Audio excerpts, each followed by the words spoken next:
Praise the Lord, hallelujah, hallelujah.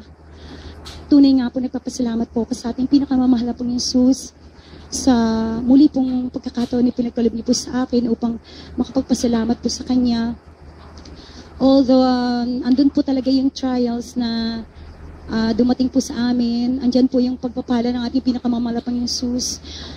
Pinapasalamatan ko po ng aking beloved Father, ay nasa piling na po ng ating pinakamalaping Jesus, hallelujah, na before po, ginagamit po siya ng ating pinakamalaping Jesus bilang isang prayer warrior po sa dako po ng Dasmariñas, Cavite po. Praise the Lord, hallelujah. Ngayon po ay tunay na masaya na siya, hallelujah, sa piling ng ating pinakamalaping Jesus, hallelujah. Doon na rin po siya nag-birthday, praise the Lord. At tunay nga po, during those burial times, mga times po na naglalamay po kami, tunay nga po, ang Malapino po talaga nagpo-provide ng lahat ng pangangailangan. Praise the Lord. First day po ng lamay, hindi po namin alam kasi po, grabe din po yung, nagkaroon po kami ng financial trials dahil po sa pagkakasakit din po ng beloved tatay. Dumating po yung, that night, hindi po namin alam kung saan po kami, ano po ibibigay namin, i-offer namin sa mga naglalamay. Subalit, andyan po ang pagpabride ng Malapanginoon. Instant, praise the Lord, hallelujah. Dumating ng mga pagpapala for the whole 9 days po, praise the Lord, hallelujah. And then, yung sa burial po, kabagan po ng Malapanginoon, instant din po ng kunin na po ng Malapanginoon sa aking beloved tatay. Andyan na po, may service na po agad, funeral service, hallelujah.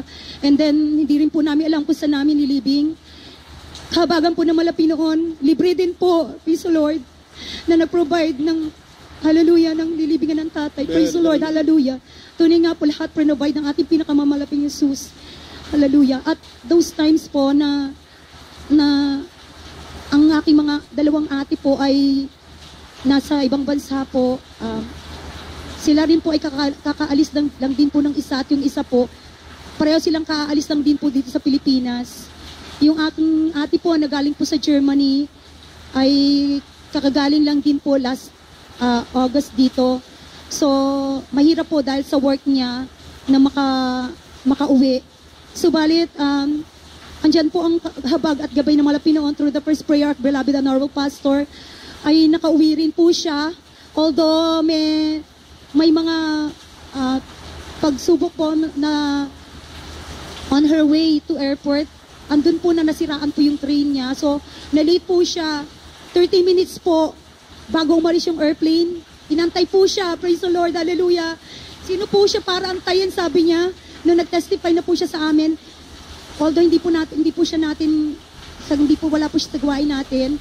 Sinabi niya po, sino ako para antayin ng airplane ng China Airlines. Subalit, andyan po sa unang panalangin po ng ating beloved Honorable Pastor, hallelujah, ay nakasakay po siya, nakarating po siya sa wake na aking beloved Father.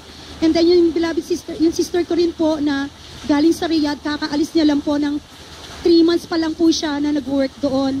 So sa Riyadh po, trial nurse po siya, clinical instructor. So, 6 months po bago ka bigyan ng license na tinatawag nilang ikama. And then yung visa po, hindi ka nila bibigyan until hindi ka po maka 6 months or makapag-exam po. Subalit sa yung Tyson offering niya po, pinadala niyo po rito. And then, although hindi po siya manampalataya katulad po natin, pinadala niyo po dito. At nung time po na naibigay po sa ating beloved Honorable Pastor, 6 p.m. po yon, mga around 6 p.m. po ng Sunday, na namalens po ako ng beloved pastor at naibigay ko po ang Tyson offering. At 7 o'clock po, doon sa Riyadh po, binigay na po yung kanyang ikama, kanyang visa, praise the Lord, hallelujah, at nakarating po siya rito sa dako ng Manila, sa week ng aking beloved Father. Totoo po na tunay nga po ang pagbibigay. Hallelujah, hallelujah, praise the Lord.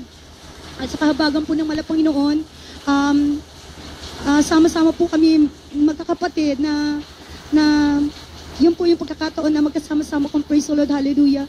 At nagpapasalamat din po ako sa Malapanginoon, hallelujah, sa patuloy na kalakasan ng Malapanginoon sa akin. After ng my father's burial, medyo nagkaroon po ako ng severe pain po sa aking lower abdomen po. Sobrang tindi po siya na halos akala ko po, hindi na po talaga ako, hindi ko na po kaya talaga. So, kabagan po na malapi noon, nang malens po ako ng beloved mama ko at ng aking beloved husband, tunay nga po na nakarecover po ako nung time na yun at nakatulog po ako. Praise the Lord, hallelujah. Praise the Lord. Kabagan po na malapi noon, hallelujah. At sa panalangin din po ng ating beloved na Lord Pastor, patuloy po kami ginagamit ang ating malapay noon. Ako po, patuloy ginagamit ang malapay noon bilang mga awit niya po sa gawain na to ng Jesus Miracle Crusade, hallelujah. At patuloy po malapit ng binibigyan ng kalakasan at kasiglahan ng ating pinakamamalapit ng Jesus, hallelujah, hallelujah. Patuloy niya rin po ginagamit ang aking mga anak sa napabilang po sa youth choir, aking beloved husband, at ang aking mama na patuloy po na adult choir po sa Dako ng Dasmariñas, ang aking mga kapatid. Hallelujah, praise the Lord. Maraming salamat sa ating pinakamamalaping Jesus, hallelujah. At ang lahat po ng kapurihan, pasasalamat para lamang po sa ating pinakamamalaping Jesus. Hallelujah, praise the Lord.